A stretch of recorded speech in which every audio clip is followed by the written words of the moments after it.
Boy.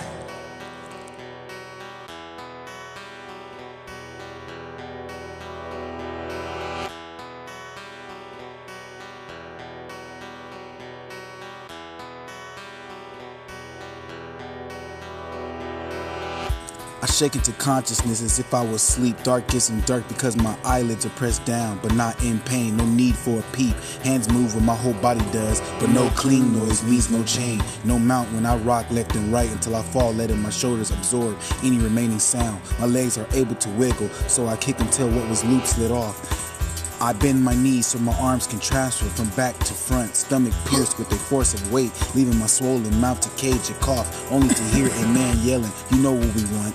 After a few more blows to my gut and one to the side of my face, sliding the wrap off of one eye, assuming I can't talk with my swollen mouth shut, he yells, "Forget it." I feel his breath on my face, and that's when I heard it click, cold metal on the side of my forehead. Tuning out his voice and stopping my heart, the pulse of his breath rapidly changed faster. He whispered time for bed. He took a deep breath as swinging my arms that are now in front was my choice. Right ear went numb to sound. After a shot, I turned my eye to the first thing I saw as I pushed my feet forward as my heel dug into his neck like the momentum of a slingshot.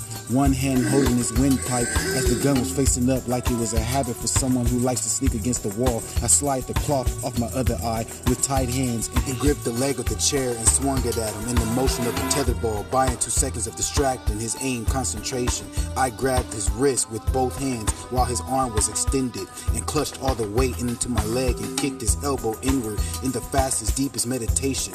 He's yelling in agony, feeling offended. I take the pistol and shoot twice in the skull. The door is kicked in, so I shoot 3 times through the door frame. Then I run against the same wall as the door. One of the guys are yelling in pain. Non-stop firing disabled my hearing, but I anticipated on the first foot that stepped through. I shot the lights and crouched and shot 3 more times. Only one bullet came close enough for me to chew.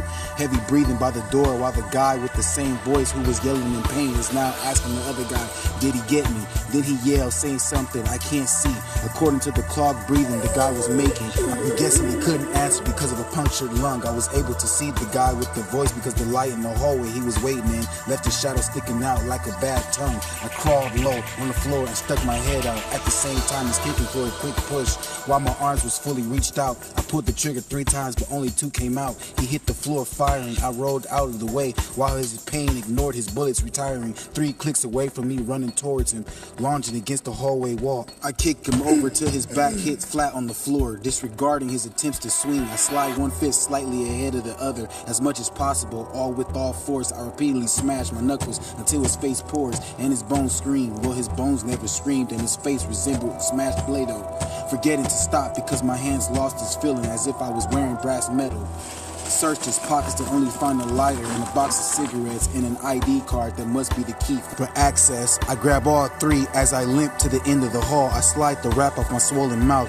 As I walk away from the mess, I open the door gazing at the night sky. I fall while rolling over on my back facing what I think is south, surrounded by dirt and mountains outside a facility by itself. I know this was a private job, no choice but to claim myself as dead and become a phantom since my life was now robbed. I saw a Chrysler with the car still running. I got up walking towards the bright light, slowly door open with no one inside while the engine is humming. Black leather seats to match the tint and the color of the car, absolutely forgetting the danger I was just in. I pictured me riding in what was now my new car with a full tank. I called it a win-win. Opened the center compartment which had 2 rows of hundreds, which I'm guessing was 4 G's. Opened the glove compartment and had a 9 with the full case of ammo with enough dust to make me sneeze. Getting away was about that time. I lit the cigarette, which I don't smoke, but that guy is dead. I adjust the seat and follow the road to anticipate what's stored for me ahead. Only because I chose to drive slow, like a turtle, I noticed I accidentally hit a button I thought was for the radio, and a robotic voice came on saying, "Welcome Inferno." Without a word to say, I quickly GPS the city of LA. And deep thought like dark is dark is, no need to shake this. Window road half down, driving faster with the purpose. Wolf is now my alias, while the full moon shines bright enough to make me frown, but instead a smile with the firm grip on the steering wheel. With my blood rushing like my heart knew I was made for this. No signal for a station, so I pushed play on the pause playlist. Even with busted ears, still a perfectionist in sound. When I realized the bass was hitting on and off beat, I turned the volume down as a thump hit the back seat. I pulled over off the roll with the parking brake up, pulled the pistol out the glove compartment and clicked the safety up. I pop the trunk, then I creep on the side. The trunk flies open with long legs inside. A woman with tied arms and taped mouth, breathing heavy, with scorching eyes of fire, looking kill ready. I untied her and pulled her out. While she pushed me off, she snatched off the tape. We're walking to the passenger door, saying it took you long enough, let's go.